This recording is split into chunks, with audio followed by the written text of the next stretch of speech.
DJ Khaled, and everybody done told me I'm your brother. Do not believe that shit. Man, you know you gonna get me in trouble, man. You gonna get us in trouble. What you mean? How gonna get us in trouble? All my life, been grinding all my life. Sacrifice, hustle paid the price. Want a slice, got to roll the dice, that's why. All my life, I've been grinding all my life. Look, all my life, been grinding all my life. Sacrifice, hustle paid the price. Want a slice, got to roll the dice, that's why. All my life, I've been grinding all my life. Hello, welcome to another episode. This is my camera. You don't know what going on in here right now. Hello, ladies and gentlemen. Thank you for joining us for another episode of Club Shay. I am your host, Shannon Sharpe. I'm also the proprietor of Club Shay. Stopping by for conversation and a drink today is one of the most influential rappers of all time. He left an undeniable mark on the music industry. Proprietor is crazy.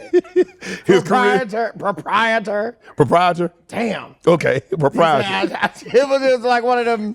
Okay. His career spanned 2 decades. His influence has transcended generations. He's changed the course of hip hop, pop, and R&B. He's won 6 Grammys as an innovative singer, pioneer songwriter, talented vocalist, versatile artist, chart-topping hitmaker, multi-platinum creator of anthems. He's a celebrated performer, prolific entertainer, visionary producer, musical mastermind, avid gamer, popular streamer, international superstar, and a global phenomenon. He's a CEO, he's a father, a husband, a brother, son, hip-hop icon, and an R&B legend. Here he is, ladies and gentlemen, the Tallahassee trailblazer and trendsetter, Mr. TPain himself. Who sent you that? Is that you? Who sent you? I don't have to, now here's the thing. Now usually it would be like a manager or something like that would send you that. I haven't had a manager since 2018. So I don't know who sent you on. Did we do a good job? You know what? I'll take it. Yeah, I'll take it. Man, look, we got to toast your success. 2 decades since your debut album. Yes, sir. Rapper turned singer. Absolutely. Bro. My guy. Ooh, that sounded so crazy. Got a new single called Club Husband. You said it right the first time. What? I got a new single. Single? That's how we do it down south. You got a new single out. Right, you said it right the first time. I just want to know one thing. Why the hell you got me sitting up on this zero-turn tractor? Because we club husbands, baby. You know what I'm saying? Like the thing is, these women ladies out here, they don't know that they need somebody that's gonna be able to sit up on this thing for hours. Can we go to the club after we get off one of these? I don't think we gonna get no play time. I was trying to do this in the club. They would have. I literally. Hey, look. Let me tell you something. We in Vegas. Yes. We in Vegas. I told the people at Sapphire, like, hey, I may be by here way early in the afternoon and with lights and cameras, and they were like, oh, whatever you want to do, man. I didn't tell them who was coming through. I didn't tell them nothing, but they said we could have did this in the strip club. Should we just move this to the strip club? What if that just cuts to the strip club right now? Lord have mercy. Like, damn, Payne. Oh my God. No. Somebody gonna stop us from filming? Nah. They would love the club. What if it cuts to the strip club right now? Nah, we I got him on the line right now. I know I got him on the line right now. Yeah, but see, me sitting up here, this brought back memories. Now, we didn't have no zero turn. They had my turn. They didn't have no zero turn. No. You had push boards. But I will say this: when Sears did they shit, Sears had that zero turn. Sometimes you gotta hit that zero turn, baby. Let's talk about the lyric from Club Husband. You said, tell that piece of ish, excuse you call a boyfriend, then he ain't got to worry about coming back home. Exactly. Because you done found what you've been looking for all along. That's how they set it up in the club now? Now? Oh, they're selling dreams in the club. Come on, man. Let me tell you something. You done did enough push-ups in your life. You done figured out exactly how much talk it takes. Right. To come out with wrinkly fingers in the club. You didn't came out the club with wrinkly fingers. Every now and then, it's I'm not trying to do nothing that we ain't already been doing. I'm just saying, maybe you need somebody more responsible. let me ask you this. From the time that you started going to the club to here we are, fast forward 20 years later, how much of the club scene actually changed? Oh, it changed a lot. Now, you got to keep in mind, I started going to the club when I was 14 years old. Okay. Now, I started going to, the club I was going to was called Perry's Lounge. Okay. Now, I started going to Perry's Lounge when I was 14 years old. Now, this is a 35 and up club. What the hell you doing in there? Well, one, I was DJing. I was a DJ. They didn't have any more. They didn't have any other DJs, so I started DJing in there. Okay. And then I became a patron. Okay. And then I just kind of started just kind of easing into it, like, hey, y'all go just like somebody else DJing here. I'm going to the regular spot. And then I started getting on the dance floor, and then then one of my first performances was in Paris Lounge. And again, it was a 35 and up club. I was 15 years old, and that's just that. Yeah, it wasn't. I wasn't supposed to be in there, Right. But also it's Tallahassee, so How did you clear that with your parents? parents. I don't know where them niggas was at. Come on, Pay. Right, man. Hey, look, I don't know where them niggas was at because keep in mind, my mom worked in the daytime. Okay. As soon as she got off, my dad had to go to work. Yeah. So they flip flop. Both of them was living their life when the other one wasn't at work. So they're like passing trains in the night. Yeah. So when I went to the club, it wasn't. They didn't care. I think they knew what I was doing, Right. but it wasn't nothing they can do to where they're gonna like, oh, I'm gonna get off of work and go fix it. Like you can't do nothing. Well, they could tear your ass up and you wouldn't go. They didn't know. You know what I'm saying? So I can be like, it was never on time. So when I get back from the club, they're like, did you go to that club? And I could say no, and there was nothing they can prove about But it. you smell like cigarette and cognac. It was all Black and Mouse. It's all Black and Mouse. Yeah. My dad found one of my Capri Sun, the little straw, the wrapper to the straws. He found one of those in the hallway in front of my door, and he was like, what is this? You been smoking them Black and Miles? I was like, Dad, that's a Capri Sun thing.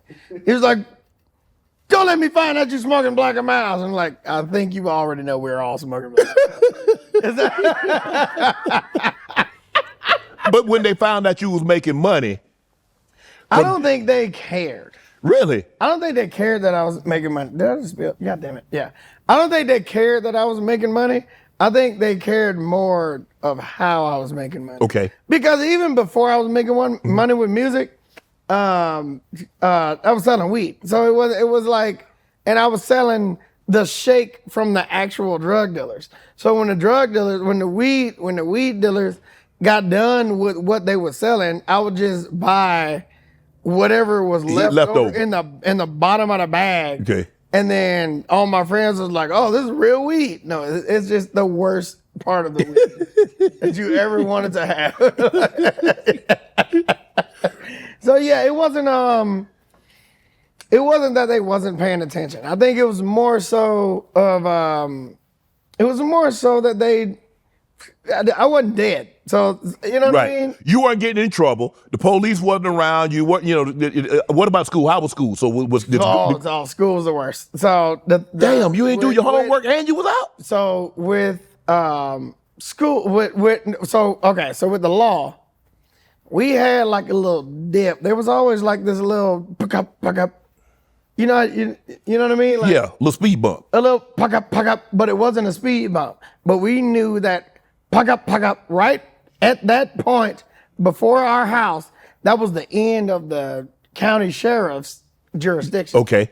So even if we got in trouble, every time my brother got in trouble, he didn't drag the police in the car, like the police and hanging on the window, blah, blah, blah. If we know that we get past that puck up, yeah, you were good. You can't do nothing. Every time, bro, we done had so many police in front of our house, and my daddy came out every time like, it's past our jurisdiction, buddy. What y'all doing? You can't do nothing. They can't do nothing. Every time, my brother done dragged the police in the car. I done dragged the police at all kind of places. I done shot in the air. We done did all kind of stuff that's against the law. But as long as we know we hit that puck up, they can't do nothing to us. So I know as far as the law goes, my dad would come out and say, this is past your jurisdiction. Right. As far as school goes, I made it all the way to the last 8 days of 8th grade. And then after that, I dropped out of school. Your mom and dad didn't say anything about that? Well, they had a part of it. So the last 8 days of 8th grade, Okay. the school implemented a dress code, and they said that we all the boys had to tuck their shirts in. Okay. That's not too extreme. It's not too extreme unless you're fat, because now all the girls you like can see exactly the shape. Yeah. Okay. You know what I'm Okay, saying? yeah, I So do, now yeah. I'm like, come on, coach, I can't. Come on, Pain. Pain, they got to be more. They got to be more reason than a dress code. The coach said, if you don't tuck your shirt in, we got to fail you. Right. And if you failed during the last exams, what you gonna do? Coach, please, I got this one girl I like. If she find out how fat I am, I can't do it. Coach, please, coach, tuck your shirt in, man. Coach, I can't do it. I can't do it. I love you so much, coach. This episode is brought to you by Prize Picks. It's the holiday season, the best time of the year for sports, bowl games, basketball matchup, playoff pushes, and it's all happening at once. And while you and I make decisions every day, what gifts to buy, what to eat, which game to watch, there's one place it feels good to be right. Prize Picks, baby. We are in the thick of football season, and some of y'all might be feeling down, but don't worry. That's why we have Prize Picks to keep you going for the rest of the season. Week 12 of football, we have some great games, a lot of OTs. Kansas City, man, they always find a way to win. The Pats pulling through with the big dub. Drake May, we're hitting more. New feature alert. Prize Picks now has early payouts. If your lineup gets off to a hot start, you may now have the option to cash out those winnings before the game even finishes. Prize Picks is simple to play. Just pick more or less on at least 2 player stats. If you get your picks right, you could cash in. Download the Prize Pick app today. Use code Shannon to get $50 in lineups after you play your first $5 lineup. That's code Shannon to get $50 in lineups after you play your first $5 lineup. Prize Picks. It's good to be right. So they wanted the dress code implemented. Right. Tuck your shirt in. Yep. You didn't want to do that. Okay. When you dropped out of school. I just like straight up couldn't do it. You know what I'm saying? Right. Because like, come on, coach. You know what I'm saying? Like, because one, it was the coach that was doing it the most. And it's like, well, you know, when the basketball players tuck their jerseys in, like, yeah, but they look dorky as too, my nigga. Like, you know what I'm saying? Right. Like, yeah, but tuck your shirt in. So I tucked my shirt in. I can see my stomach and shit was rolled over and shit. I look like I don't know, man. I look like I work in the front office. I look like I work in the front office. But what happened to the young lady that you liked when you dropped out? She probably wasn't as interested as she would have been had you stayed in school, pal. Oh, she got on drugs. She oh Lord. She coked out crazy. She coked out crazy. I wish it would have been a valiant effort. But the thing is, I was trying to it wasn't even just her, it was just my self-esteem. Right. All. So I tucked my shirt in, and then I was like, nah, I'm not with this. And I pulled my shirt out. The dean came through, Mr. Nigel, tuck your shirt in. I'm not gonna do it. Hold on, you told the principal no? Yeah, they in the hallway. I can't do it. I'm so sorry. Mr. Nigel, tuck your shirt in. I'm gonna tell you one more time. You got one more time. I'm so sorry. I really wish I could tuck my shirt in. I can't do it. Mr. Nigel, tuck your shirt in. This is the last warning. That's the last warning then. Come on, whatever's gonna happen, just do it to me. Bam, expelled. The last 8 days of 8th grade, which means I had to repeat the 8th grade. I had to repeat that. My grades were good enough to go to high school. But in order for me to pass to high school, I would have had to take the last exams in 8th grade. And since you got expelled, you couldn't since I got expelled because of my shirt, I would have had to repeat the 8th grade. And my dad was like, oh, they don't care about grades. They care about their image. You're not going to school anymore. So my dad was like, you know what? I'm going to homeschool you. And I got you. And then my dad abruptly forgot that he said that. And he let me stay home for another year. So you stayed at home with no schooling? Yeah, he had no idea. Yeah, I mean, I'm sure he had an idea, but he was like, "Oh shit, I forgot. I gotta go. I gotta go to work." Hey, what's up, y'all? It's your favorite unk, proud partner of Rose Sparks. Have you ever had one of those nights? Maybe you're watching a movie, you're laughing, she snuggles in closer on the couch, and boom, it's on.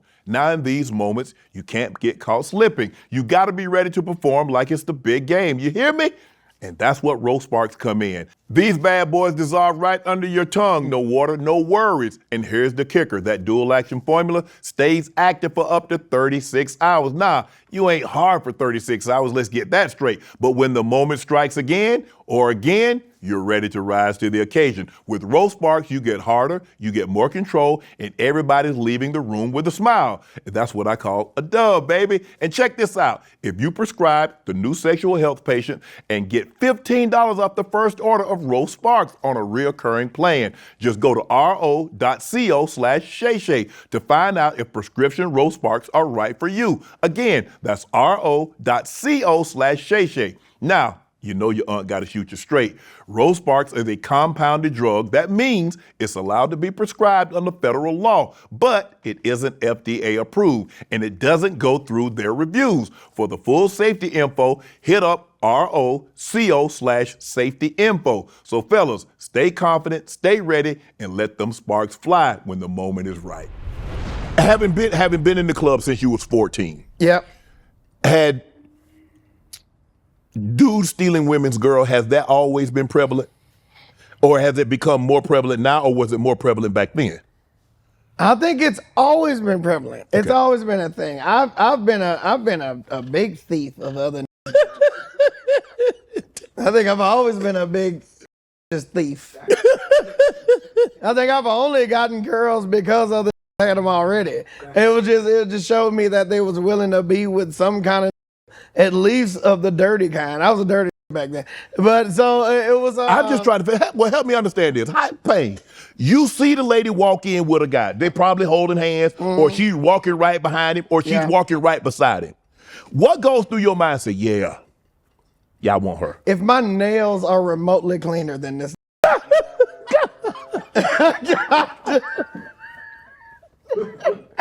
Lord have mercy. We all dirt. We from Tallahassee, bro. This is what it's a part of it.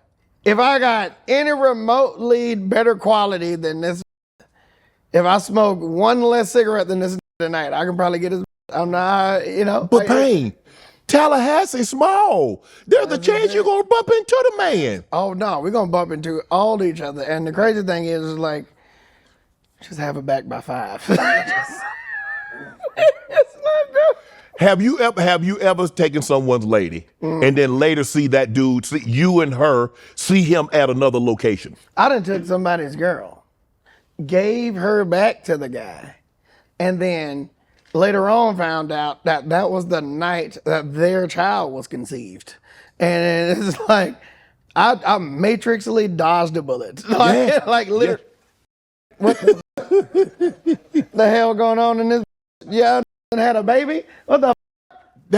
We sure that ain't mine? Absolutely. We took the paternity test. Yeah. Damn, Pain. I'm telling you. You didn't. Oh, it's been amazing. Oh, that was just a test of fate.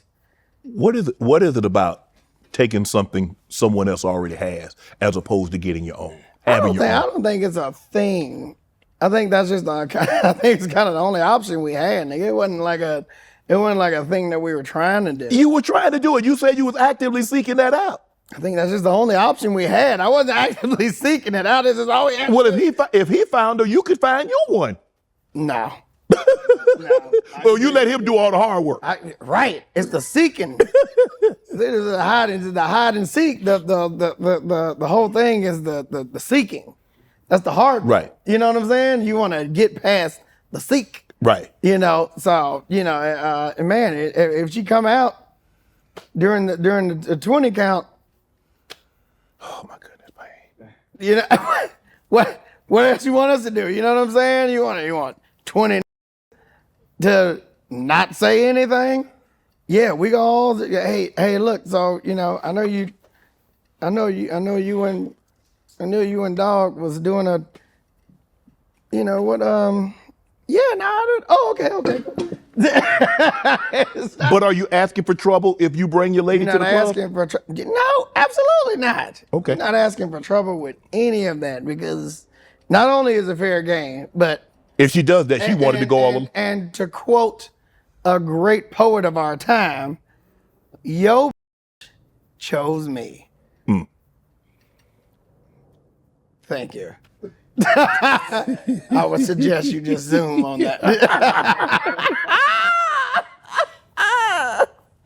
But I'm married now, and those days are behind me. Can you zoom on this too? But I'm married now, Happily. 22 years, Damn. and she in here right now. Yes, she is. Hey guys, Unc gets sentimental around the holidays. Every year my family has one tradition. We crowd around Granny's kitchen table. Everybody's talking loud, laughing, playing spades, trying to outcook each other. And you know what? I got pictures to prove it all. My grandmother's sweet potato pie, my nephew wearing that ugly sweater from Christmas. Every year, good stuff right there. And what if I told you there's a way to relive those moments every single day? That's what Aura Frames can do. These digital frames bring your favorite memories to life right there in your living room. Just download the Aura app, connect to Wi-Fi, and boom, unlimited free photos and videos. And the best part, you can keep adding new ones from anywhere, anytime. It's like sending love straight to someone's wall. So if you're thinking about the perfect gift this season, start early. That way you got time to curate it. And those photos maybe even start a new tradition this year. For a limited time, visit auraframes.com and get $45 off Aura best-selling Carver matte frames, named #1 by Wirecutter, using promo code Shay at checkout. That's AURA, auraframes.com, promo code Shay. This exclusive Black Friday Cyber Monday deal is the best of the year, so order before it's gone. Support the show by mentioning Club Shay at checkout. Terms and conditions apply. Well, tell the story of you were in London and you tried to take somebody's girl. Well, here's the thing. When I was in London, I didn't try to take somebody's girl. But this is another case of yo chose me. Now, I was in London, and we were just balling out as much as possible. Obviously, we're gonna ball the out. This is my first time seeing a Magnum Grey Goose bottle. Big one. You did that, but it's Bigger than that? it's the size of one of these motherfuckers. It's like Yeah. it's this. But it's that what you did is that to the floor though. Damn. It take two people to pour them. Like, you know what I'm saying? Yeah. So we did that. And then obviously if you get one of those, the people around you know what that They know you saw. They know what that costs. Yeah. They know what that costs. So yeah. So chick came over and she was showing interest. I'm not gonna stop her. I'm also married at this point. So I'm just like, hey, come have a drink. It's gonna take 6 to get you a drink, but please come have a drink. Right. You know what I'm saying? And she came and got a drink. Somebody outside of that section was not happy that she wanted a drink. And he came over and he did one of your classic moves. He said, I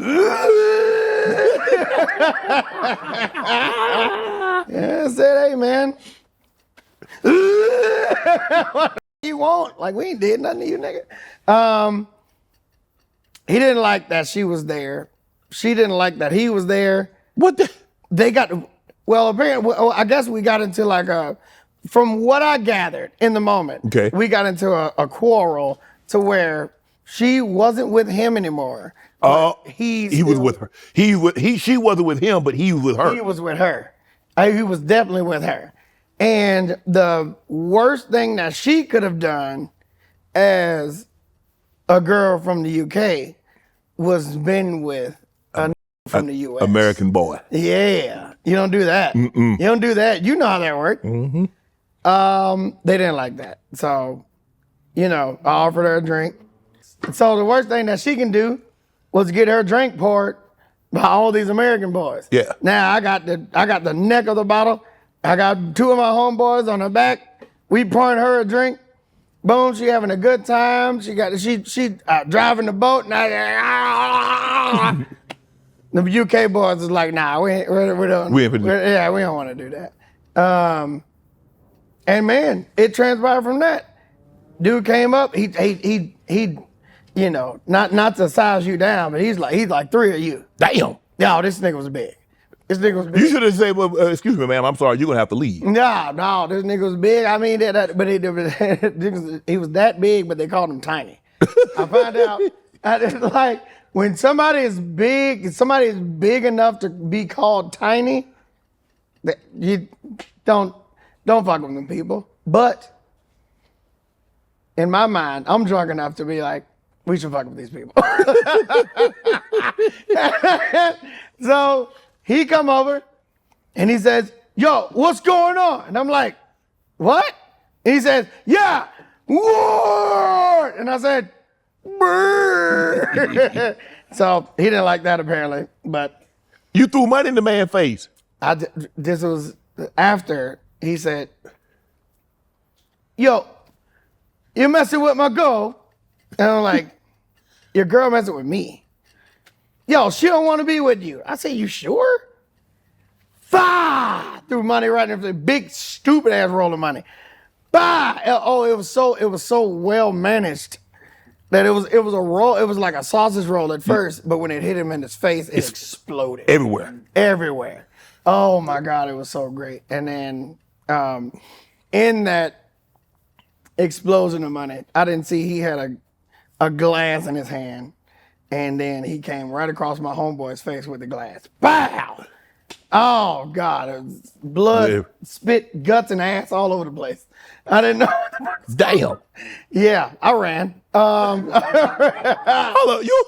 You started this and you dipped? I got the hell on, man. You ain't supposed to stay around for what the hell?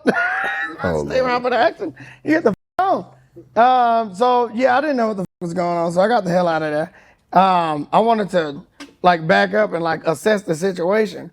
Bro, do you know what it's like to have 60 of the size of you coming out of a club and just pushing each other? But it's like, y'all remember that scene in The Matrix where all the agents was coming out? Yeah, they keep coming. Imagine it was that, but the size of you, and they was pushing each other around. They're just like, get me out of this motherfucker. And it's just like, nah, I'm either gonna die right here or I got to just start punching in the air.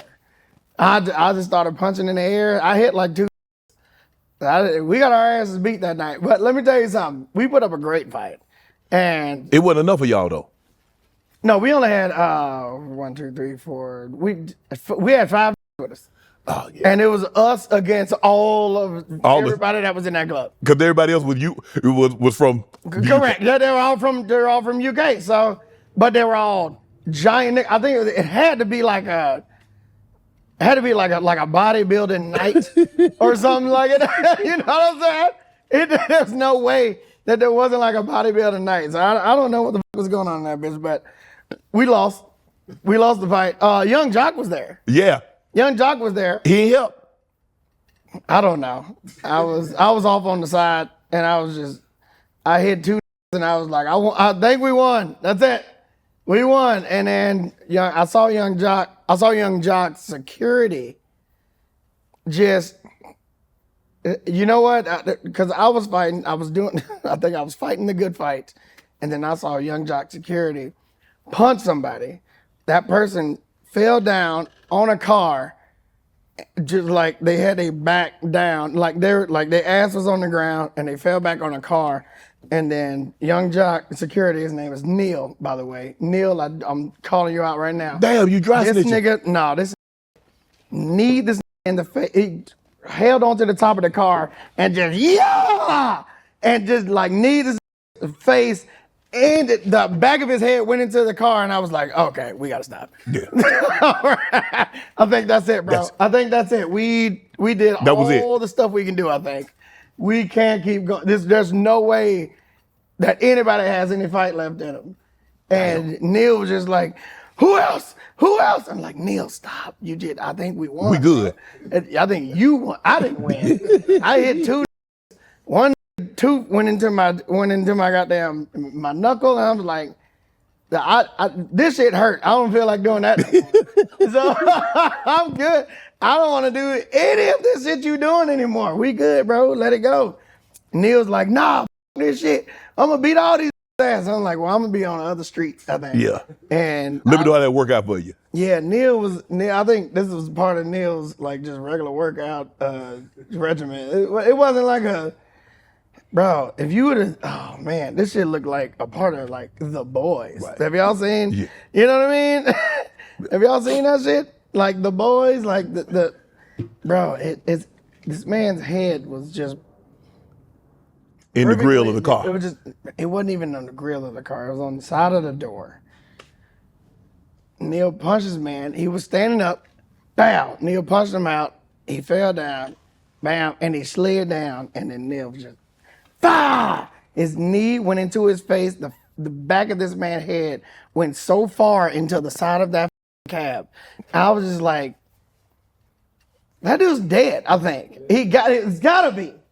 That dude died right then. I still don't know the status of that one guy, but that was for me. I was like, I think okay, we did too much, bro. We gotta stop.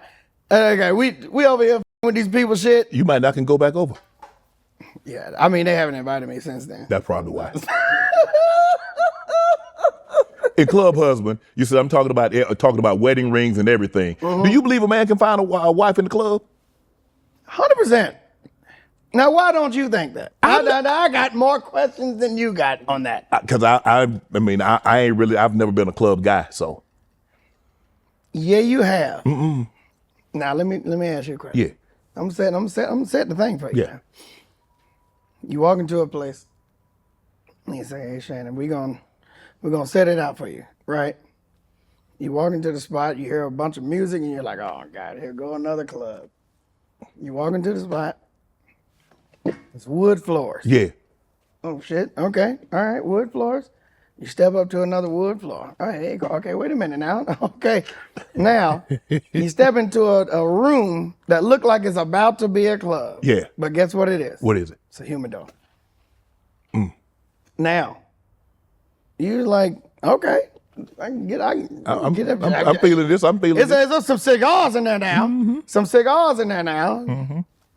It's also one chick in there, also smoking the same cigars that you want to smoke. Oh. You ain't gonna start that conversation. What's the first part of that conversation?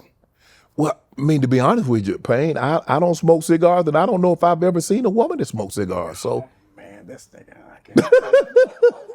Man, I ain't no Pain. I ain't no club guy. If a walk in here with a wood tip ready to go, you crumbling. You crumbling. But Pain, that's not my job. Normally, I'm gonna be it's at the gym or the supermarket. Gym? Yeah. Oh my God. Oh my God. You want a business tit as hard as yours? you want somebody that work out. You know, you work out, they work out. You have a lot in common. I think you want the opposite. I think you want a BBW. I think you like BBWs, and I think that you would be like, you know what? This is nice, because let me tell you something. It's about to be cold, and want that. Okay. They want that extra little cushion. I mean, all that extra. Hey, let me tell you something. Congratulations. This ain't where it's at anymore. Congratulations on what you did. But when you're cuddling up, it ain't about the cut. It's about the gut. Okay? I'm telling you, man. I'm just saying, Shannon. I think you want the opposite, man. I think you want a little BBW. You know what I'm saying? A little short, little something. How tall are you? 6'2". 6'2". Oh man, you get a little 5'4" joint, it's over. It's a 5'4"? wrap. It's for a little 5'4" BBW, little something, little short and stout head ass. You know what I'm saying? You get a little 5'4". Here's my handle. Here's my ass. Little teapot. You stored it stout. Come on. You get a little. Here's my handle. Here's my teapot. Shit, bro. It's over. You met your wife. How long did it take you to propose? 3 months. I beg your pardon. Not that big. Yeah. 3 months. So basically you knew. Let me tell you something. When you see somebody that's as pretty as my wife, Yeah. you lock that down. You lock her down. Look, if I could have got pregnant, You wanted to get trapped. if I gotta get, I'm about to lock this bitch. I'm about to. Yeah. If I could have got pregnant, that's how. Hey man. So let me ask you a question. How you meet? So where'd you guys meet? Well, we met in Tallahassee. So I was producing. I thought you said you you couldn't find nobody in Tallahassee. She didn't come from Tallahassee. Oh. Yeah. So I was producing her sister. Okay. I was producing her sister, and we had just finished her sister's album, and her sister was like, "Hey, come listen to my album, blah blah blah." Now hit a gangster part. Yeah. This what I want to hear. This the part I've been waiting Here for. go the gangster part. We listened to her sister's album. They leave out the house. First of all, my house is in shambles. Yeah. My whole entire studio is running off of a generator because my power's off because we didn't pay the bills. Okay? All right. So now, not only is she looking past that, she looking past how awful my room smells. I haven't been taking showers, any of that. She walks out the room with all of her friends and her sisters. After listening to her sister's album, she says, "Hey, don't nobody talk to him. That's my husband. I'm gonna marry him." That what she said? I didn't do shit. I didn't do nothing. Damn. Imagine me dropped out of school and then she walk out the house and say, "All right, nobody talk to him. That's the weird thing now." Damn. I didn't say nothing to her in the place. She saw what was happening. Now that's when when people talk about like twin flames. Yes, you been married before, Yeah. and shit like that. Like she said that she felt like there was something that was already there, and when she saw me, she was like, there was something that she like needed to address that, and she told everybody when she got back in the car, "Hey, don't talk to him. That's my husband." Boom, boom, boom. But it just so happened that it was her sister's birthday, and the girl that she was in the group with that I was producing, it was her birthday as well. Now, they were like, "Hey, we just finished the album. We're gonna go to our house or our apartment, and we're gonna have a little party." So all the girls got in the car, they went to the party, and all my guys, me and them got in the car. So when she got in the car, she was like, "Hey, don't nobody talk to him. That's my husband. This is what it is, right?" And everybody was like, "Okay, we good." I got in the car. I was like, "Hey, we about to all these." I was like, for some reason, all these want to come with us, and we about to all of them. Yeah. Okay. So we got the. So the crazy thing is, I kept a camcorder on me. Yeah. At all times. Yes. I always had it on me. So I have the first night that we met on camera. So That had to be the 90s because the camcorder was big in the 90s. I had a JVC. This is early 2000. 2000, yeah. It was early 2000. But you got to think, like, even on that same tape, I had like when Field Mob got signed, like when they got their chains. Yeah. I had like when I first did my first hook on that same tape, and then like right at the end of the tape, that was the first night that we fucked on the thing. It was just like, damn. We had a lot going on in that one tape. It was a high 8, so it was like 80 minutes. We had a lot of space. Hopefully you don't burn that tape. You don't want that falling in the wrong hands. We don't know where it is. I hope my kids don't find it.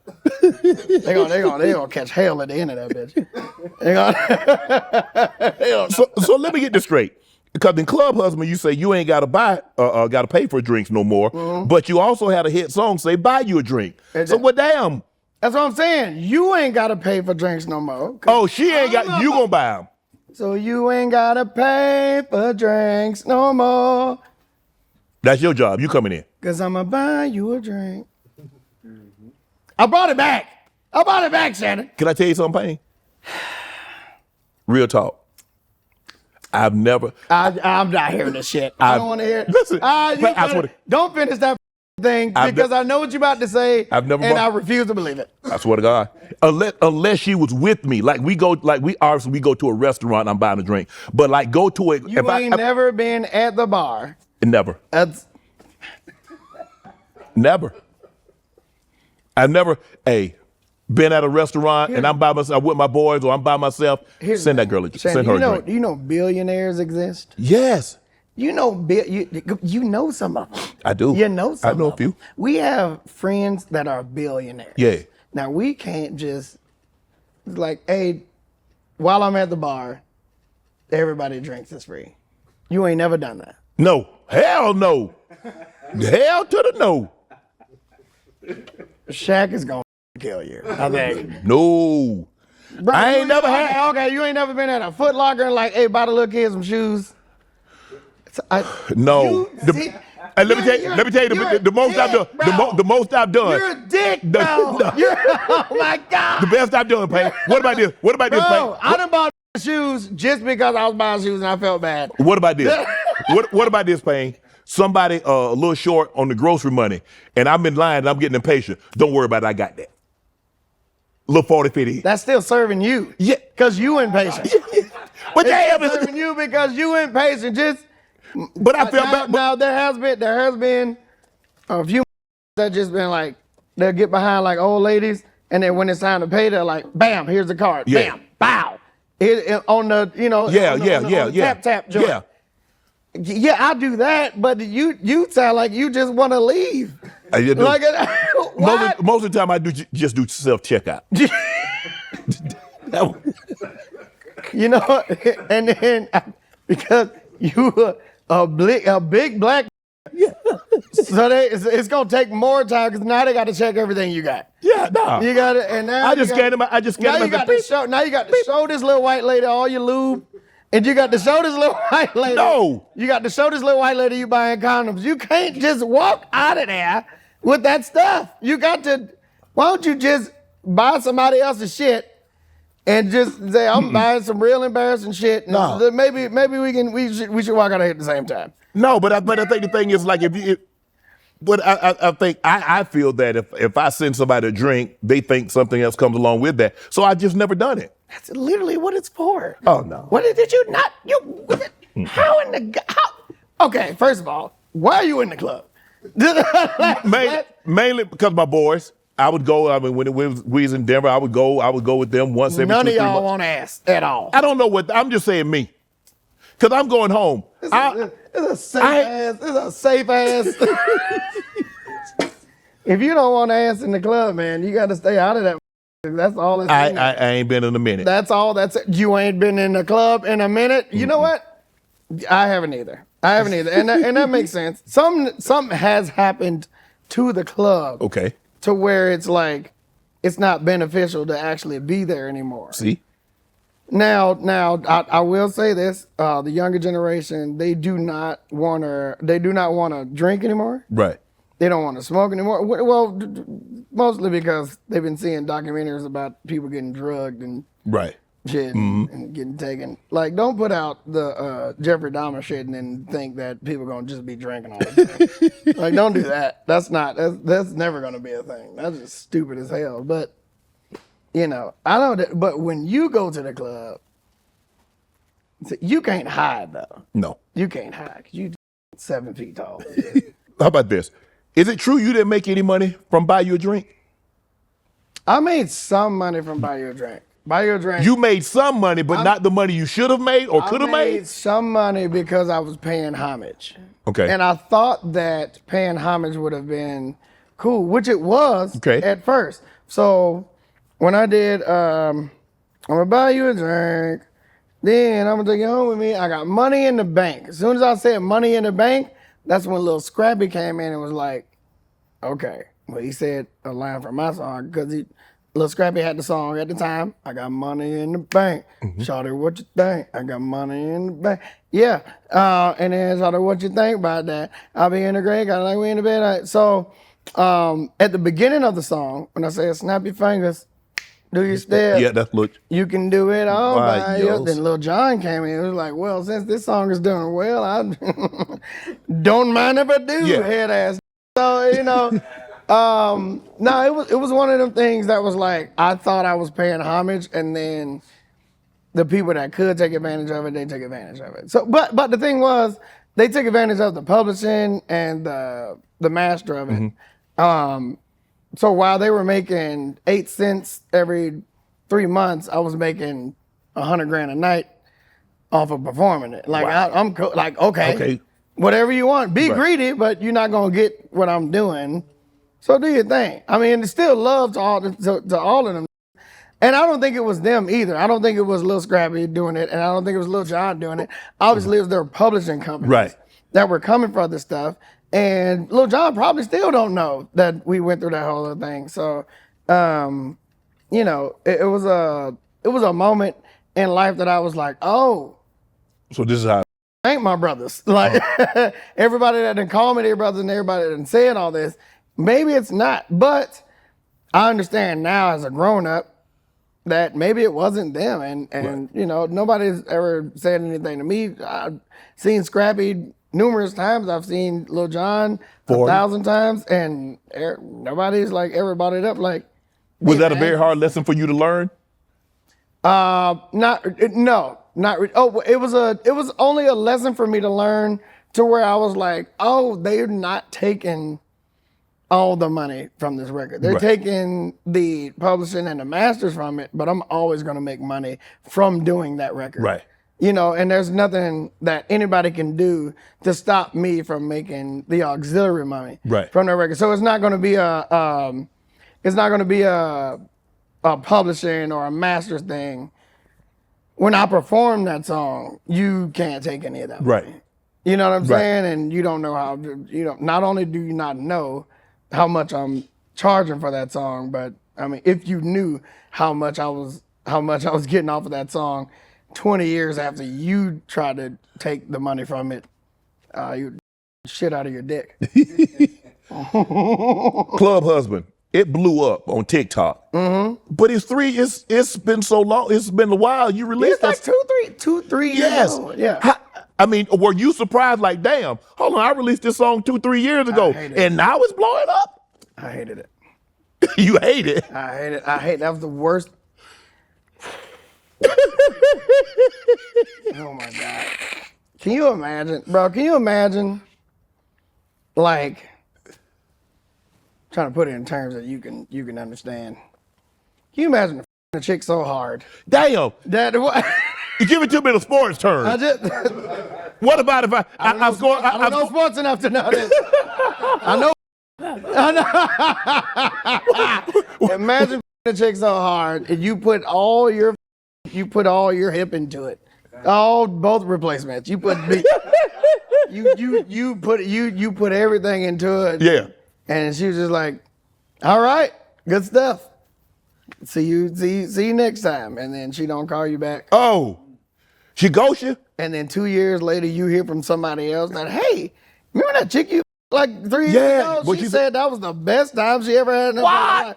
It's one of those. Oh, it's one of those. It's that'll hurt. That'll hurt. Bitch, why didn't you say it? Yes. Why didn't you say it? You should have said that then. You know how much power I put into that, into making sure you had a good time. And you didn't say nothing, and now you wanna have the good time. Hey, by the way, she said she wanna get back up with you and do it all again. No, I don't know. No, I've moved on. I'm okay.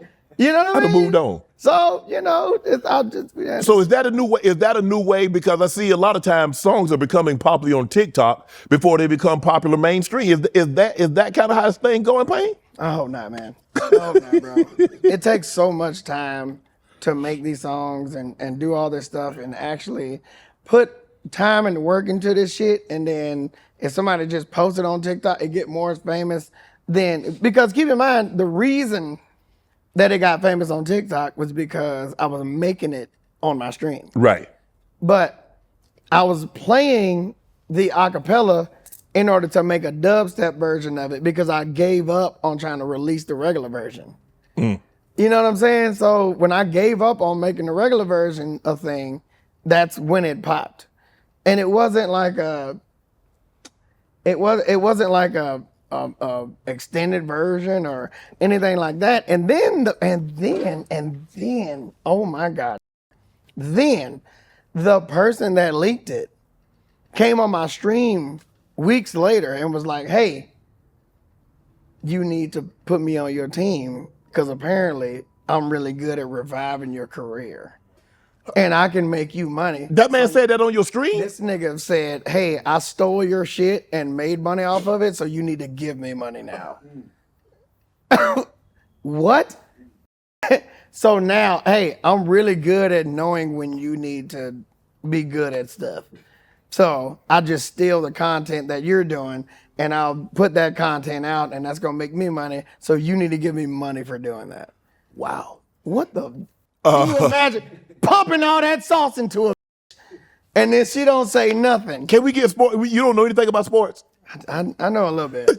I'd rather do the analogy.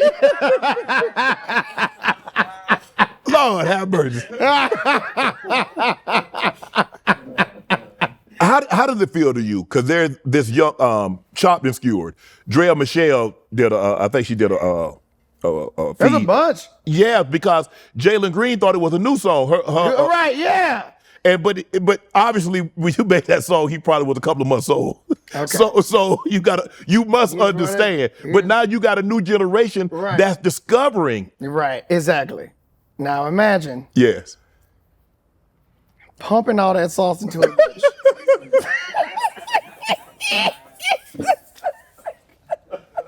Lord have mercy. I did catch a bunch of touchdowns. Pay. I caught a bunch of touchdowns. You supposed to. I scored a bunch of points in high school basketball. It was just the one video. That's it. Nope, you did nothing else the whole beginning of your life. Damn. It was just the one video. That's it. That's it. Now imagine all that shit you did, all them passes, all that shit. But it's just like, oh, Shannon from the video? Yeah. That's how you know, unfortunately, some people. Does it? Yeah. You see what I'm saying? Yeah. Are you talking about Shannon with the pants? Yeah, okay. Yeah, no, I know you're talking about. Not the whole career. Nope, just the pants. Just You know it's the 20th anniversary. Yeah. Rapper turned singer. Oh my God. What have you learned about this business in 20 years? Nobody is your brother. Nobody. Come on, Pain. Don't do that. Pain, Nobody. Pain, because I hear it all the time. That's my brother. I hear it, You Pain. done seen so many dicks in that locker room. None of them is your brother. Come on, Pain. Nobody is your brother. Everybody's your brother while they can use you. Everybody. Everybody is your brother while they can use you. Nobody is your brother. That is the quickest and the most consistent thing that I've learned through this whole thing. You had to learn that the hard way? Everybody, and you know what? It's only that say you my brother. That I'm telling, just like that. Yeah, because you wouldn't allow somebody that didn't say that to get close to you. Yeah, you would. Yeah, you would. I'd rather you tell me what the business was and not have the brother aspect in there and just say, hey, look, here's what I want to do. Here's what we're gonna do. We're gonna do a hook. I'm gonna put a verse on this shit. We're gonna make a bunch of money. We're gonna separate for a little bit, and I'm gonna come back when I need you again. Let's do it again. Blah blah blah. I'd rather know the plan than to say, you my brother, you my brother, you my brother. Nah, but brother, we always gonna be together. We ain't gonna never separate. Anytime you need me, I'm here for you. Anytime you need me, bum bum bum. But nah, bro, it's that brother shit. Nobody is your brother, I've had DJ Khaled, Oh, everybody done told me I'm your brother. Do not believe that shit. Lord have mercy, Kane. That is the Man, you know you're going to get me in trouble, man. you gonna get us in trouble. What you mean? How going to get us in trouble? All that, but I mean, but no, I mean when I say shit like DJ Khaled, it's very apparent. Yeah. Like DJ Khaled knows how to move. He knows how to, Yeah. do things with different people and shit like that. But it's like, it's not a DJ Khaled type of thing. That's just the first person I can think of. But we talking about so many people because you got to think of how many people I've helped throughout their Yes. career. Everybody is like, oh my God, thank you so much. You're my brother. And it's just so much of that back to back, back to back, back to back. You're my brother, you're my brother, you're my brother, you're my brother. And then none of that shit was reciprocated. None of that shit came back. None of that shit meant anything. When people start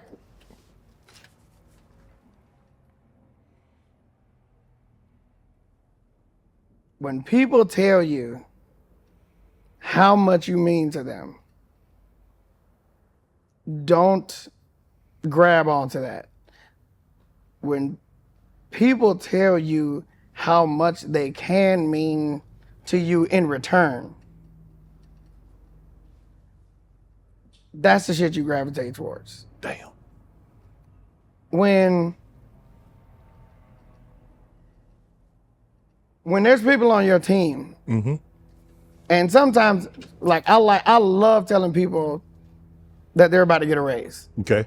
You know what I mean? So I love going to my team and like, hey, I'm about to get you a raise. And when somebody says, thank you, man, I appreciate it. Yeah. It's like, okay, this is probably gonna be your last raise. But when I go to somebody and I say, yo, you about to get a raise, and they say, can I, is there something Something else can I I could do do? more work? Like, can I, Yeah. can you like also raise like my responsibilities Yeah. or something? Them the people you keep around. Right. You feel what I'm saying? Yes. Them the people you keep around.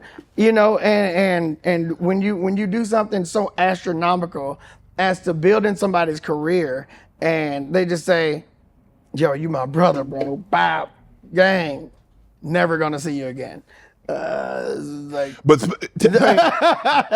and then it's like when you do something astronomical, like, bro, you built my career up. There has to be something I can do for right. you. That's the people you keep around with you. Have you heard the story about the lady and the python? This lady had a 10-foot python, and the python stopped eating. Month goes by, 2 months goes by. He wouldn't sleep in his pen. It wouldn't sleep in his pen. It only wanted to sleep next to her. 2 months, but it wouldn't eat. She takes it to the vet. She said, I don't know what's wrong. I don't know what's wrong with the snake. It won't eat anymore. He said, wait a minute. How long has it not eaten? Like 2-3 months. Say, does it want to just sleep next to you? Yeah. Say, there's nothing wrong with this snake. He said, that snake is sizing you up. It's going to eat you. It's gonna eat you. It's just getting close to you to let your guard down. I knew where that was going. It's gonna eat you. You see what happened? Absolutely. And there are times, Let your guard down. This is my brother, patting you in the back all the while. all the time. And I just, there have been times where I've not been like a great friend to people and shit like that. But I had no idea. I thought I was doing everything that all the artists were supposed to be doing, and Right. shit like that. When I'm getting gifts from and then come to find out it's just like all the shit they got from the Grammy gift room and shit. Like you just go through the line and just like, oh, you got a watch? Yeah, hey, nigga, I got you a watch. It's just like, You didn't buy, somebody gifted you that. Somebody, right. You re-gifted. Right, exactly. So, Damn. it's little shit like that, man. And it's patting you on the Well, how back. do you move though? Dang, how do you move? Someone says you're your brother, and you come to find out that they're moving funny. They're moving sideways. How do you remove yourself without making it so obvious that you removed You yourself? make it obvious. You make it God damn, man. very, very, very, very fucking Lord. obvious. You make it very obvious. Because it's like, So you want them to know that you don't F with them no more. yeah, you have to. And that's the only way you're going to remove it, because if you lead them on, they're going to keep calling you like, hey, you available this week? No, I'm not. I'm available No, the fuck, I never. am not available this week. And did you think we was going to start working again? I mean, you my brother. No, we're not. No, I am not. No. So it's like, things like that. You have to. I've learned as I've grown up and as I've come to, because like when you start hitting in your 40s, you start losing a lot of friends, and it's not because of you becoming, antisocial or anything like that. It's because it's like, oh, can we agree that we've never really been friends? Right. We can be grown up about this, that we've never really been friends at all. Like we can, other than being artists, we really have nothing in common. That's it. And it's just like, now that we're both in our 40s. We have nothing to, like. You at the age now, Pain, you get to choose your friends. It's not like we at elementary school, junior high, high school. Bro, we can both agree that we have nothing in common, and none of us has an advantage from us saying that we're friends at all. We don't. There's no like nothing gained. There's no me featuring you that's gonna rock the airwaves. Like we're good. We can just stop saying that we cool, right? Damn. Oh yeah. Let's stop doing it. Damn. Man, there were so many people. There were people when I was doing heavy in features. Yeah. Oh, you the feature king. I was a feature king. When people started me doing features, there were bigger artists that were like, I don't want to be like in the video with him. Like I know he's like, you need him as a feature, but can we not have him in the video with me at the same time? What? Like there were so hold on. So let me happened so many times. You want me on the feature, but you don't want me in the video. Or you don't. Just in case the thing that I was doing was a gimmick and they can separate themselves from me later on. Which in turn was smart. Mm-hmm. Which in turn was smart, but it didn't work out their way. Now they try to circle back. I mean, now I'm here with you. And yeah. They are not. So it turned into a safety net that ended up being a mosquito net. You know what I'm saying? It kept them from sucking my blood. Mm-hmm. You feel what I'm saying? And I saw from the beginning that nobody needed to be around me anyways. And I'm totally fine with that. And the thing is that most of these make their identities kind of reliant on being around a bunch of I make my identity on, it's just me and my wife. Yeah. And here you go. I don't know. After she see this, I don't know. She might say, she might 22 years. I know y'all been together 22 years. Again, she hollered at me first. She say you was the one. She bought into it.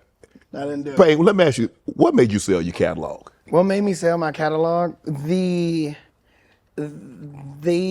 amount of money that they gave me for my catalog, it literally would have took me 100 years to make that money.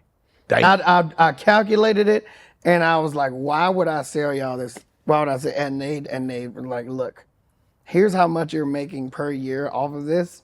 We're gonna give you 100 years worth of money right here all at once.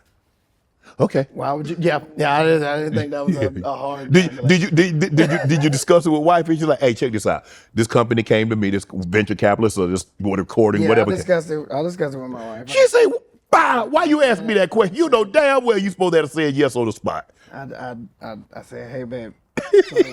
Okay, you come in and say, hey babe, check this out. Say, hey, babe. I got a deal. I don't know. I might can refuse it. I might not. You talked to the kids today. Okay. Kids going to school. Yeah. She said, yeah. I was like, did you everybody good? Yeah, I got to talk to you about something that's real important about our future. Okay.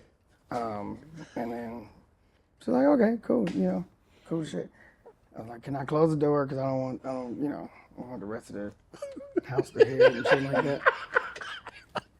She was like, yeah. She's shaking her head. She was like, what the f is going on? Like, just tell me. So I closed the door. Kaboom. We're rich. We're rich. We're rich. We're gonna never have this much money for the rest of our lives. We're rich. We got $100 million. You know who Elon Musk is? That nigga. Oh my God, baby, Mark Zuckerberg just invited us to his boat. We rich. We Damn.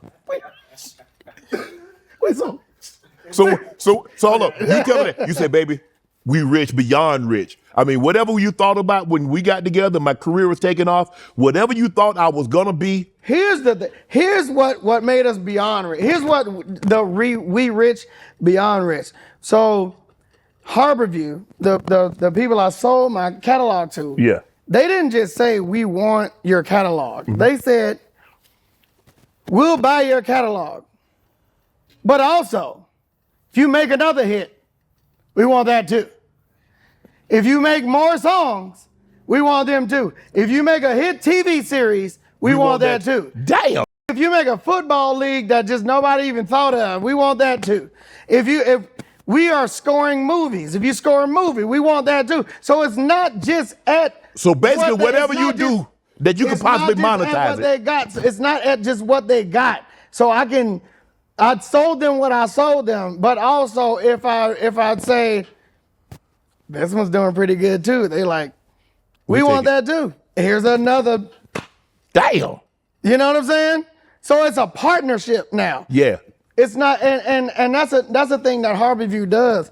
Like when they go in with somebody, they don't go in like, give us your shit, you're our Michael Jackson now. And that's it's like, we want to go into a partnership with you. So if I decide that Club Husband is doing good enough, how much y'all give me for the Club Husband?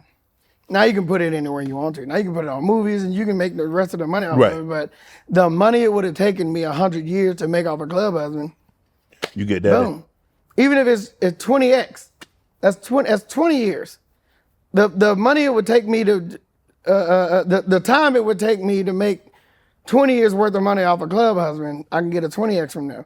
The time it would take me to just sell a beat or dubstep, if I make an intro to your show, yeah, and they say, you want to do we that? want the rights to that. Take it. How much money is Shannon Sharpe's show gonna make for the next 20 years? How much stake do I have in that from the intro? Boom, give me that money. So in other words, it was a no-brainer. What was the first? Okay, you got this money, you wealthy beyond you, even when you dreamed at night. And my brother used to tell me all the time, he said, a dream is a gift you give to yourself. So you dreaming at night. Right. Yeah. What's the first thing you bought? When you got this money, you like, hey, baby, what you want? Baby, whatever you want. Diddy's house.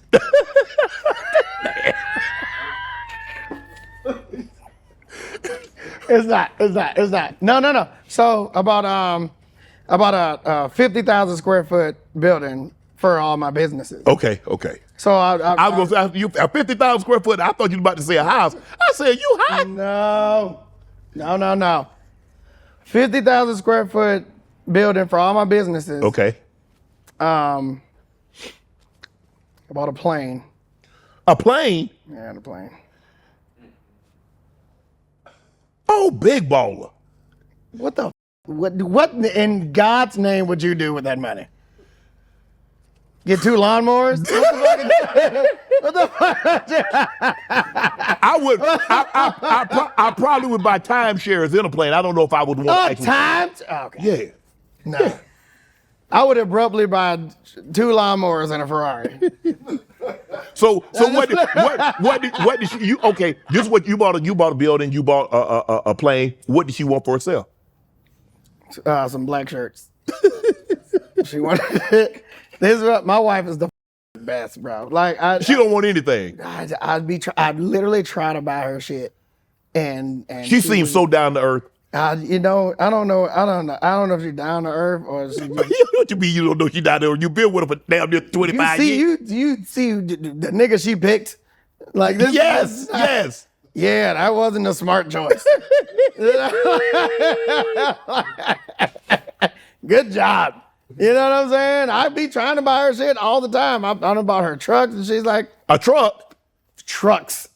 Like trucks. And she's like, all right, that's cool. Like, it's just like, I'm just gonna ride with you everywhere you go. I'm not gonna drive them. Like, okay, thank you, but it's a truck, thank you. You started off DJing at the age of 14, probably making what, $50, $100 a night DJing, 200? Money? Y'all was getting paid? Oh, you were doing it for free? Yeah, I was carrying crates. Okay. At 14, 15, I was carrying crates because keep in mind, I couldn't go into clubs Right. unless I had a job. Right. So I was carrying crates for DJs, and I was hearing the reason that I can make the songs the way that I make is because I was hearing the songs that DJs were playing from the crates that I was carrying. Right. And I was like, man, people really like these parts of songs. What the is making people go so crazy? Okay. So every night I would literally write down like, all right, the hi-hat's going from this song. Yeah. All right, they like this part. Okay, there's no kick on this part. All right. Well, he just said something real loud on this part. I don't know what to like. And so I like started studying why people like parts of songs that they like. And then I went back in my crib and I was like, I think I'm gonna try to make a song. Damn. And I'm gonna incorporate all these things that people have seemingly been liking from these things that I've been seeing. So kind of just like,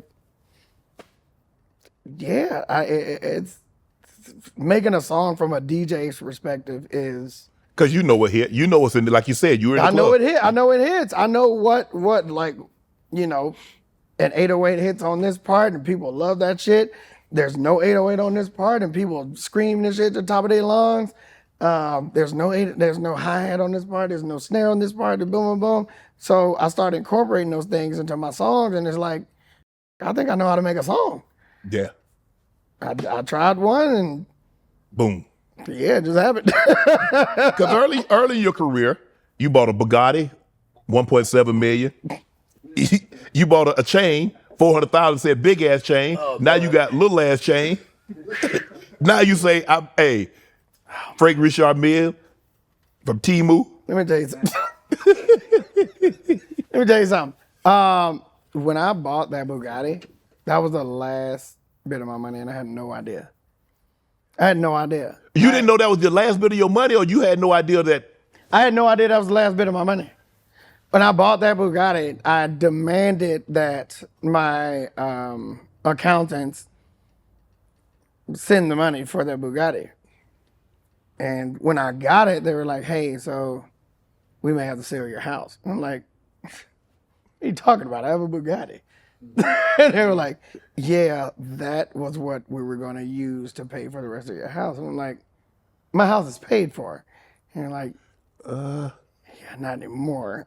So we had to take out something for your thing. And then we bought the Bugatti. So then the Bugatti disappeared and shit like that. But it was never like, I was never secure because I never knew what the hell was going on with my finances. I mean, now I'm very, very, very, very close to my finances. And I know every dollar that goes out. Like, I'm telling you, if somebody tries to send $4 from one of my accounts, I get an alert on my phone.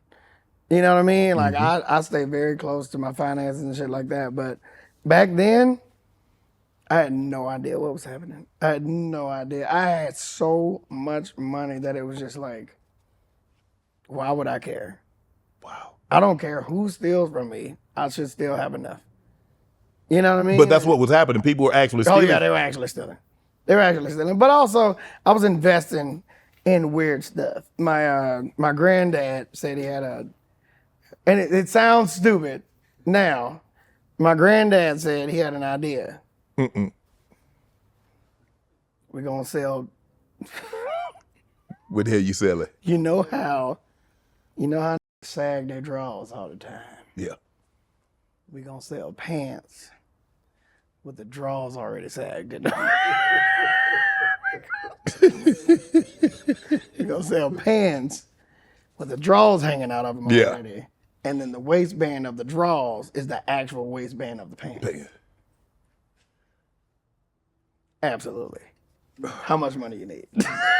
That shit sounds amazing. You know what? Spent $150,000 on that. I didn't have it, but I gave it to him. Guess what? You can pull it up right now. Balenciaga is literally selling pants with drawers hanging out the pants. Copyright. You got a patent? Hell no, man.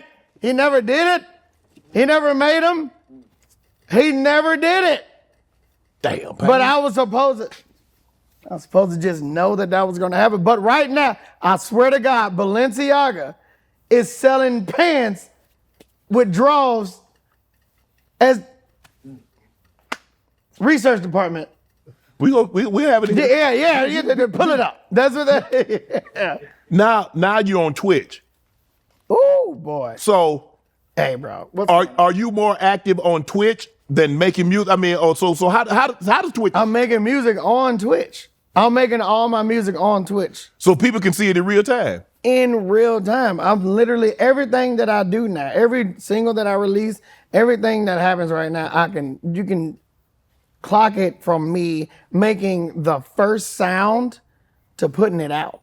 Like all the way from me making the first sound of the beat, making the whole beat, recording the vocals, and then putting it out. I can show you the entire process on Twitch.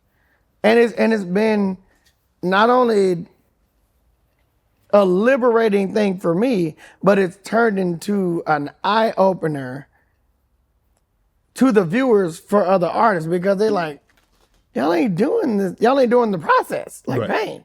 You know what I'm saying? So it's not a flex, but it's like if your favorite artist ain't doing the whole process, then y'all watching this for. Right. You know what I'm saying? Yeah. So it's turned into look, you can literally watch this song develop from the first sound of the beat to the release of the song. Damn. And that can't, there's no other place that you can watch that happen within a week span. You know what I'm saying? So within 7 days, you can see this thing happen. I will stream every part of me making this. And I have like a two-step process. Like I got a drunk TPain and sober TPain. So drunk TPain will come in and start the beat, make the song and shit like that. And then sober TPain will come in the next day and like, what this do last night? Because I don't remember none of that shit. And then I fix it, and then I finish it to where the song can come out. Right. So it's like you get these different aspects of how my process works. And there's like come to my house and like, I don't want people to see me recording my verse. Right. And it's like, you don't even want, like, damn, bro, we just writing verses and just recording. They like, nah, I don't want it. I'm showing you start to finish. You showing everything. I have to, because I don't have a big part of it is I don't have a hidden aspect right. to my process. Okay. Because a lot of that come to the crib, they got these other writers, or they got these other producers, and they got secret that come in on the side and do all this extra shit. I'm like, bro, it's literally me in the studio. What they see on Twitch is what it actually happens. Exactly what it is. It's me in the studio by myself the whole time doing the shit. And, you know, sometimes my wife will come in, she'll write the shit with me. But, you know, my kids will come in, they'll write shit with me. But it's like, it ain't no secret, it ain't no extra writers coming in, it ain't no extra coming off the street, shit like that. Like, it ain't never gonna be that. You know what I'm saying? So, I mean, that's my favorite part of the shit. The fun part is getting drunk as shit one night, coming in the next morning and still streaming. Like, let me see what this did. But me. So, so I'm like, let me see what he did. And I hear it and I'm like, oh shit, that nigga had a little idea last night. Let me see what's going on. And then I finish that idea, and then the song actually comes out. But you can see that it's me the entire time. Right. So it's not only liberating, man. It actually shows people that not everything is fake. You know, I don't know how you felt, but ever since like Milli Vanilli, Everybody been like, everything's fake. Especially now with AI. Everything's fake. Especially now with AI. Everything's fake. Everything's AI. Everything's fake. This nigga ain't do that. I don't believe it. Even if I see you do it, I don't believe it. It's just not a real thing. You know what I'm saying? So a couple of years ago, Pain, we had you on Nightcap, and I asked, I said, Pain, with your voice, you can really, really effing sing. I don't know if there's a rapper, dead or alive, that can match vocals with you. I said, why you use auto-tunes? it literally just set me apart. It was just something that set me apart. Do you know, there's not a lot of people in this world that have heard Roger Troutman's actual singing voice. He's the first one to hit Computer Love. That can sing. That boy can sing his ass off. He can. But he did that to set himself apart, because if you're just gonna sing, you're just gonna be another singer. Yeah. Like why put yourself in that category when you have the opportunity to set yourself apart from everybody? And you know, it comes with its stipulations, and it comes with its Won't you do a pivot? Won't you do okay? I did. No, yeah, I'm talking about now, really right now. Like Beyonce. Beyonce had her genre. She said, you know what? Country, what I'm gonna do, and put an album out. Okay, you rap, now do it R&B. Well, let's keep in mind that country's always been a part of Beyonce's repertoire. Okay. You know what I'm saying? Like Beyonce's always been able to do country. You know, all her harmonies and all the things that Destiny's Child did, and things like that. That's always been country music. Okay. That's always been blues, and country music came from blues, and blues came from country, and you know, everybody can you know, have their allegations about that, but this has always been a thing. It's about tempo, it's about rhythmic vocals and things like that made it quote unquote country, but it's always been that. And that's something that we are always able to do. Rhythm and blues. Yes. Is what R&B is. Yes. Blues. Yes. Blues is country. Yes. Country is like we've always been in this space. Bum, my mama done told me, bam, bam, bam, we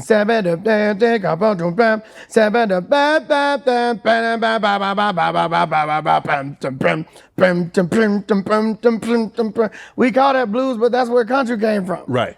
So we can do that. That's always been ours. Mm-hmm. You know what I'm saying? So we just kind of went back to our roots on that, and Beyonce was always the queen of that. So it's never gonna be a thing to where it's like a pivot for us. It's just kind of doing what we were already doing. You know what I mean? Like when I did On Top of the Covers, when I did my cover album, and I was singing. Oh yeah. Now, see, did people really know you could sing like that before they heard you do all the covers? Not at all. I don't think so. I mean, there was a core audience that had a suspicion, but I never like really felt like I needed to prove anything. Yeah. So when I went into that On Top of the Covers, and I did the Sunrose in LA, it was kind of I didn't prove a point, but it was just like a see? It was like I can really sing. It was like a right.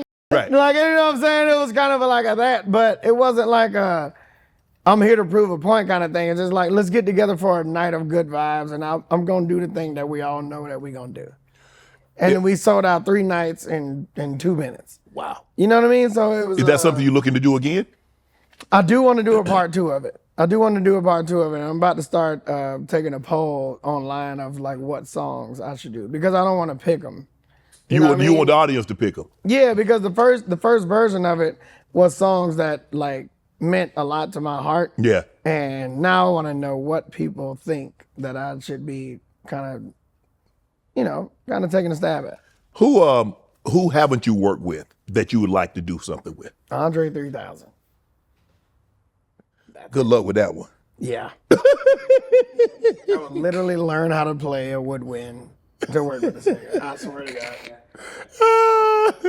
I bought a flute and I bought a saxophone from Temu. Almost got it.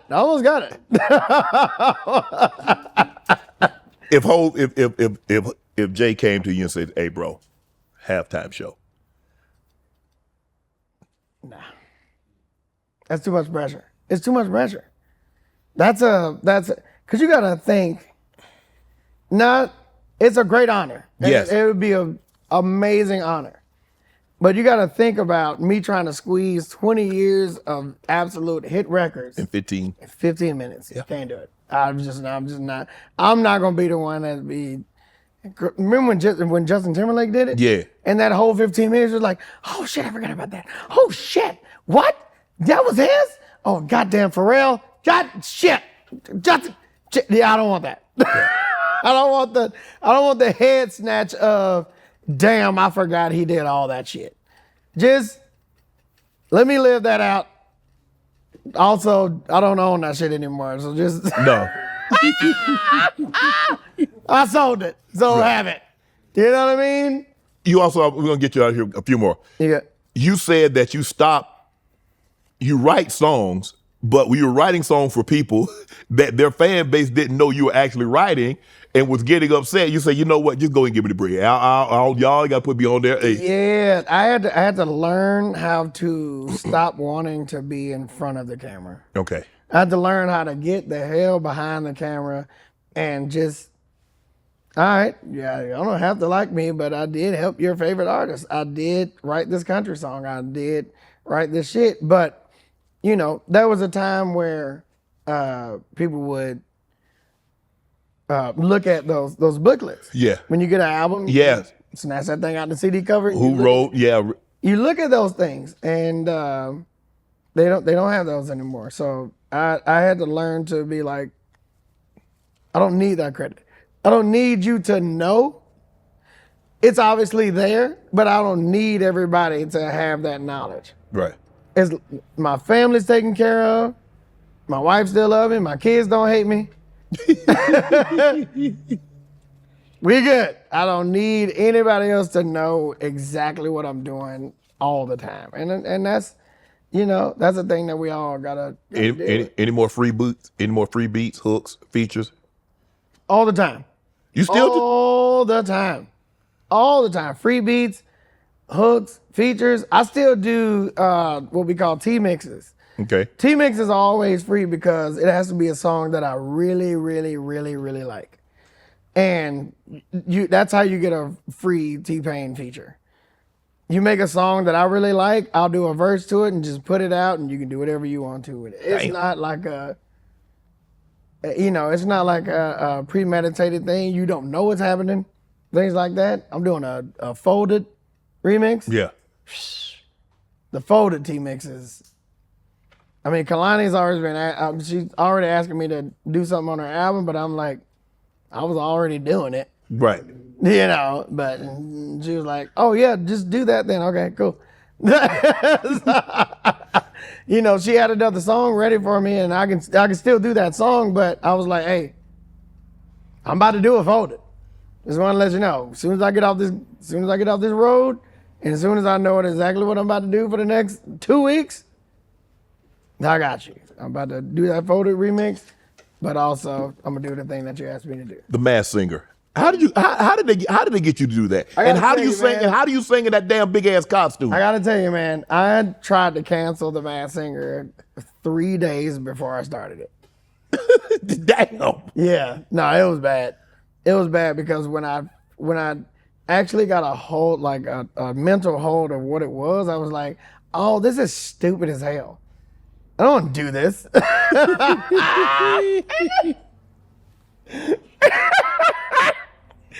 And then I was like, yo, I'm good on this. I don't want to do this anymore. And they were like, what's wrong? And I was like, you telling me if they can figure out who's in the costume, then they lose? I'm going to lose immediately. Everybody knows exactly what my voice sounds like. I don't know what it sounds like, but apparently I'm a mix between C-Lord and Robin Thicke. I don't know how that works.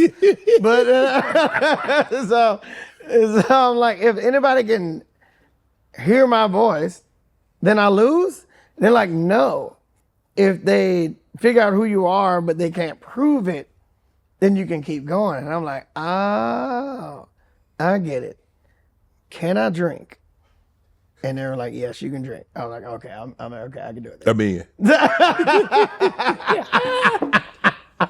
And I don't know if you can probably pull it up now, but every night that I performed in that costume, I had to wear the pants.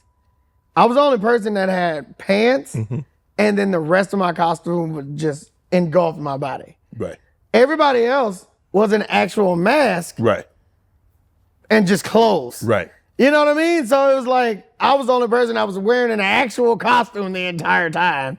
So every night you can see the eye fog the up, and I couldn't see shit. So every night I was performing blind and I couldn't see shit. That one last night that actually won me the whole thing. I had a microphone in my hand. I had a microphone in my actual hand outside of the costume, and they wanted me to put the microphone up to the mouth of the thing, and I'm like, I can't do that. I need somehow to, maybe I have a fake hand outside, and then I have a mic in here because I'm about to perform "Stay With Me" by Sam Smith. Right. And they're like, we can't do that. That's gonna look stupid as hell. You're gonna have just an arm out here with a microphone in it. And I'm like, okay, well, what's the best I can do? And like, we can put a microphone in your hand on a half a stand, put it up to your mouth, but we can also have a microphone right here on your face. And The Madonna mic.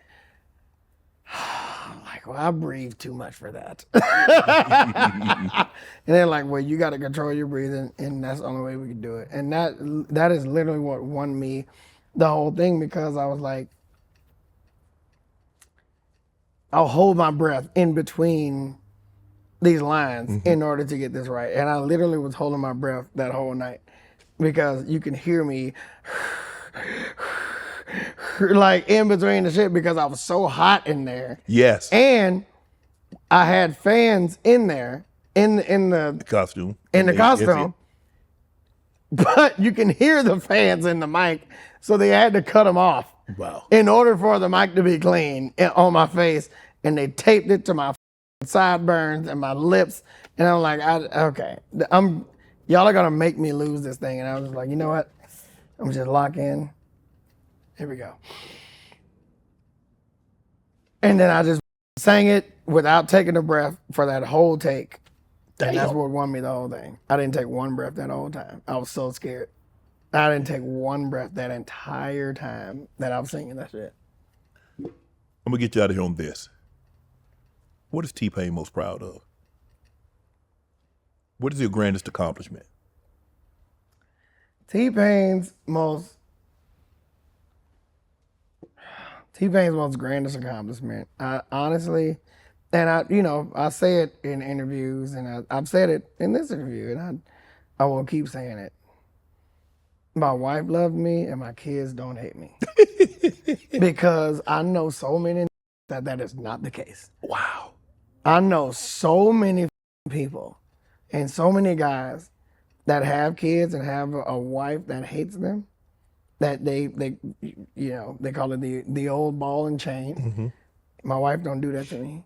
My wife, she comes on the road with me. I never go anywhere without her. My kids don't hate me. My kids love everything that I do. I talk to my kids like we best friends. Everything that I do, my wife and kids are a part of it. Wow. That is such an accomplishment for a black man, that it's kind of like a flex. It's damn near like an outfit. It's just like, when is mad at you, when they was like, you look like one of them that take care of your kids, oh ass. Like, damn, what? Yeah, and my wife loved me too. You know what I'm saying? Yeah. I bet your wife love you, old bitch ass hoe ass nigga. Like, you know what I'm saying? Yeah, you know what love feel like, hoe ass. Like, damn, like it's an insult now. Because we sometimes we don't feel like we deserve the shit. Yeah. And we really do. We really do. And to have somebody there that actually with us, and to have your kids, you know, and to grow up with your kids. Yeah. It's awesome. To, you know, to have that stereotype of fatherless, you know, black fatherless kids and shit like that. Like, to be able to grow with your kids and to have a wife that loves you, man, that is, I think that's, I mean, a can really be like, TPain, your mama a hoe. Yeah, my wife love me though. Like, you know what I mean? Like, it's a TPain, your daddy ain't never love you. I mean, my kids do. My kids love me though. You know what, you know what I mean? Like, Yeah. so it's like